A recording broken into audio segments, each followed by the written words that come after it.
ഓ ദൈവമേ, രാജാധിരാജാദേവാ,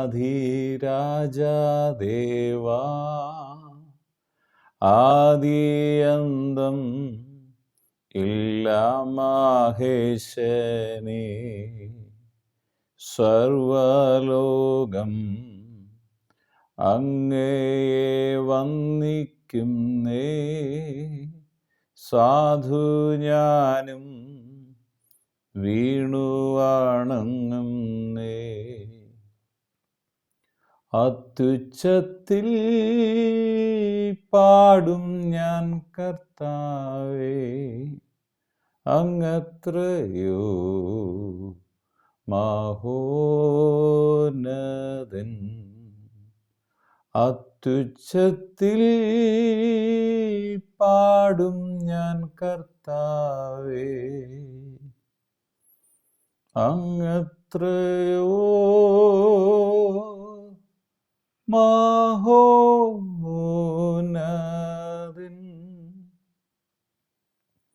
വീണ്ടും വരുന്ന യേശു ക്രിസ്തുവിൻ നാമത്തിലുള്ള സ്നേഹവന്ദനങ്ങളെല്ലാം പ്രിയപ്പെട്ടവരെ സമയത്ത് അറിയിക്കുന്നു. എബ്രായർ 7 അതിൻ്റെ 25. താൻ മുഖാന്തിരമായി ദൈവത്തോട് അടുക്കുന്നവർക്ക് വേണ്ടി പക്ഷപാതം ചെയ്യുവാൻ സദാ ജീവിക്കുന്നവനാകിയാൽ അവരെ പൂർണ്ണമായി രക്ഷിക്കാൻ പ്രാപ്തനാകും.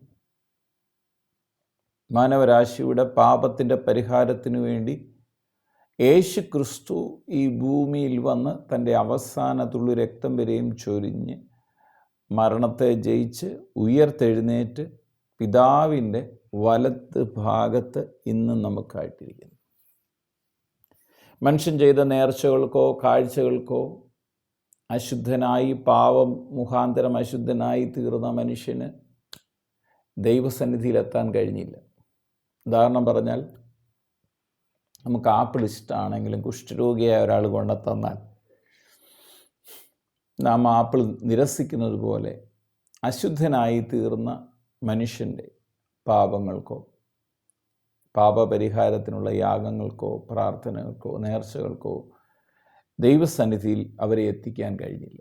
അപ്പോൾ ദൈവം ഒരുക്കിയൊരു വഴി, ദൈവത്തിൻ്റെ വഴിയാണ് തൻ്റെ ഏകജാതനായ പുത്രനായ യേശു ക്രിസ്തുവിലൂടെ മാനവരാശിക്ക് വിടുതൽ നൽകുന്നത്. അതൊരു മേഖലയിൽ മാത്രമല്ല, എല്ലാ കാര്യങ്ങളിലും പൂർണ്ണമായ വിടുതൽ യേശു ക്രിസ്തു മുഖാന്തരമുണ്ട്. പക്ഷേ യേശുവിനെ തിരഞ്ഞെടുത്തത് എന്തിനാ? ഇവിടെ പറയുകയാണ്, ഇങ്ങനെയൊരു പുരോഹിതനല്ലോ നമുക്ക് വേണ്ടത്. പവിത്രനായിരിക്കണം, നിർദോഷനായിരിക്കണം, നിർമ്മലനായിരിക്കണം, പാപികളോട് വേറിട്ട് നിന്നവനായിരിക്കണം, സ്വർഗത്തെക്കാൾ ഉന്നതനായി. ഇങ്ങനെ വേറൊരാളില്ല. അത് പിതാവിൻ്റെ മടിയിലിരുന്ന ഏകജാതനായ പുത്രനായ യേശു ക്രിസ്തു മാത്രമായിരുന്നു.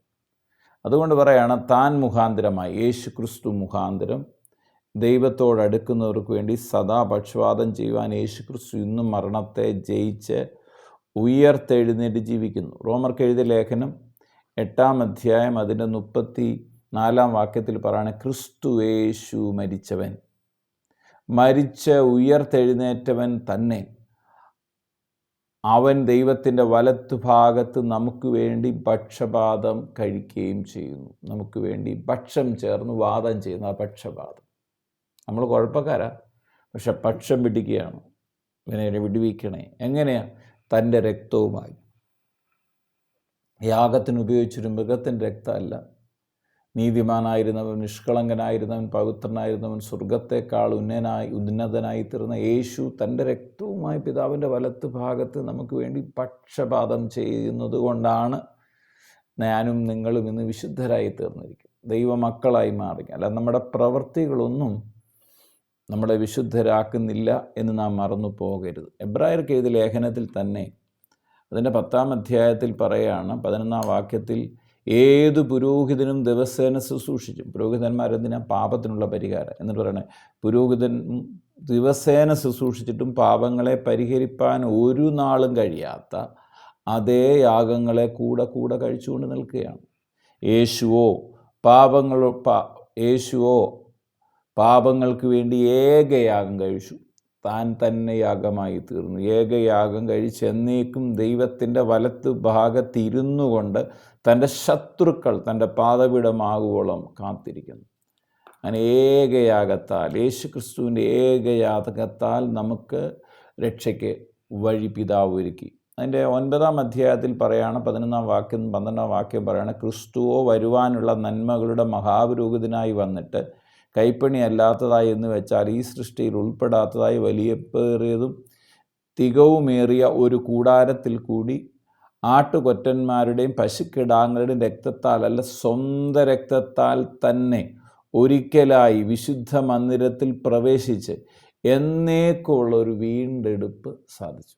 എന്നേക്കുമായിട്ടുള്ളൊരു വീണ്ടെടുപ്പ് യേശു ക്രിസ്തു നമുക്കായി തന്നിരിക്കുന്നു. 1 യോഹന്നാൻ എഴുതിയ ലേഖനം അതിൻ്റെ 2-ാം അധ്യായം 1-ാമത്തെ വാക്യത്തിൽ പറയാം, കുഞ്ഞുങ്ങളെ നിങ്ങൾ പാപം ചെയ്യാതിരിപ്പാൻ ഞാൻ നിങ്ങൾക്ക് എഴുതുന്നു. ഇനി ഒരുത്തൻ പാപം ചെയ്തു എങ്കിലോ യേശുക്രിസ്തു എന്ന നീതിമാനായ യേശുക്രിസ്തു എന്ന കാര്യസ്ഥൻ നമുക്ക് പിതാവിൻ്റെ അടുക്കൽ, അവൻ നമ്മുടെ പാപങ്ങൾക്ക് പ്രായശ്ചിത്തമാകുന്നു. നമ്മുടെ മാത്രമല്ല, സർവ്വലോകത്തിൻ്റെയും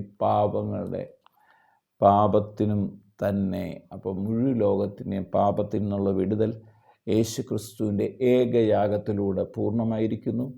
ഇന്ന് നിങ്ങളിപ്പോൾ അത് വിശ്വസിച്ചാൽ, യേശു നിങ്ങൾക്ക് വേണ്ടി യാഗമായി എന്ന് വിശ്വസിച്ചാൽ, യേശു നിങ്ങൾക്ക് വേണ്ടി ഇന്ന് പിതാവിൻ്റെ വലത്ത് ഭാഗത്ത് ഇരിക്കുന്നു എന്ന് വിശ്വസിച്ചാൽ, നിങ്ങളുടെ പാപം മാത്രമല്ല, രോഗവും സകല വിഷയത്തിലും യേശു ക്രിസ്തുവിലൂടെ വിടുതലുണ്ട്. യേശുവിൻ്റെ രക്തം അതിന് മുഖാന്തരമാണ്. നീതിമാനായവൻ്റെ രക്തമാണ്, നിഷ്കളങ്കനായി തീർന്നവൻ്റെ രക്തമാണ്, സ്വർഗത്തെക്കാൾ ഉന്നതനായി തീർന്ന ദൈവത്തിൻ്റെ പുത്രൻ്റെ രക്തമാണ്. അതുകൊണ്ട് ധൈര്യത്തോടെ നമുക്ക് ആ കൃപാസന മുൻപാകെ വരാം. അപ്പോൾ തന്നെ മറക്കരുത്, യേശു ക്രിസ്തു മുഖാന്തരം ആര് ദൈവത്തോടെടുത്താലും അവരെ പൂർണ്ണമായി വിടുവിക്കാൻ അവർക്ക് വേണ്ടി യേശു ക്രിസ്തു പക്ഷപാതം ചെയ്യുകയാണ്. തൻ്റെ രക്തം ഉപയോഗിച്ച് പറയുകയാണ്, ഇവനെ രക്ഷിക്കണേ, ഇവനെ വിടുവിക്കണേ, ഇവനെ സഹായിക്കണേ, ഈ രക്തം മുഖാന്തരം ഈ ആളെ വിടുവിക്കണേ. ഇന്നീ വചനം കേട്ടുകൊണ്ടിരിക്കുമ്പം മറന്നു പോകരുത്, മുഴു ലോകത്തിനെയും രക്ഷ യേശു ക്രിസ്തുവിൽ വേണം. അത് ഒരു മേഖല മാത്രമല്ല, നിങ്ങളുടെ മുഴുവനായി പൂർണ്ണമായി വിടുവിക്കാൻ യേശുവിന് കഴിയും. പിതാവെ പ്രാർത്ഥിക്കുന്നു, യേശു ക്രിസ്തുവിൻ്റെ അധികാരമുള്ള നാമത്തിൽ ഇന്ന് പ്രാർത്ഥിക്കുമ്പോൾ കർത്താവ് അയച്ച പുത്രനായി സ്തോത്രം. പുത്രൻ മുഖാന്തരം ഞങ്ങളെ പൂർണ്ണമായി രക്ഷിക്കാൻ അവിടുന്ന് പ്രാപ്തനാകയാൽ സ്തോത്രം. ഞങ്ങളെ താഴ്ത്തി അവിടുത്തെ കരങ്ങളിൽ സമർപ്പിക്കുന്നു. ഇന്ന് യേശുക്രിസ്തുവിൻ്റെ രക്തത്തിൽ ആശ്രയിച്ച് യേശുക്രിസ്തു മുഖാന്തരം പിതാവിലേക്ക് രക്ഷയ്ക്കായി പൂർണ്ണ വിടുതലിനായി കടന്നു വരുന്ന ഓരോ പ്രിയപ്പെട്ടവരെയും കർത്താവ് കാണുന്നതിനായി സ്തോത്രം. ഇന്ന് വചനം കേൾക്കുമ്പോൾ ലുദിയയുടെ ഹൃദയം തുറന്നതുപോലെ ദൈവത്തിൻ്റെ പരിശുദ്ധാത്മാവ് കേൾവിക്കാരുടെ ഹൃദയം തുറക്കുകയും യേശു ക്രിസ്തുവിനെ സ്വീകരിക്കാനും യേശു ക്രിസ്തു മുഖാന്തരമായി ദൈവത്തിൻ്റെ അടുത്ത് ചെല്ലുവാനും യേശു ക്രിസ്തു അവർക്ക് വേണ്ടി പക്ഷപാതം ചെയ്ത് എല്ലാ വിഷയങ്ങളിൽ നിന്ന് അവരെ വിടുവിക്കുവാനും ഇടയാവട്ടെ എന്ന് പ്രാർത്ഥിക്കുന്നു. എന്നെ കേൾക്കുന്ന രോഗികൾ യേശു ക്രിസ്തുവിൻ അടിപ്പിണരുകളാൽ സൗഖ്യം പ്രാപിക്കട്ടെ. ഹൃദയഭാരങ്ങൾ മാറിപ്പോകട്ടെ. ആകുല ചിന്തകൾ മാറട്ടെ. ഭയങ്ങൾ മാറിപ്പോകട്ടെ. കർത്താവായ യേശു ക്രിസ്തുവിൻ്റെ മഹത്വം ഓരോ വ്യക്തി ജീവിതങ്ങളിലും വ്യാപരിക്കട്ടെ. പ്രാർത്ഥിച്ച് അനുഗ്രഹിക്കുന്നു. സകല മഹത്വം അർക്കപ്പെട്ട കുഞ്ഞാടിന് യേശുവിൻ പുണ്യനാമത്തിൽ പിതാവേ, ആമേൻ. അത്യുച്ചത്തിൽ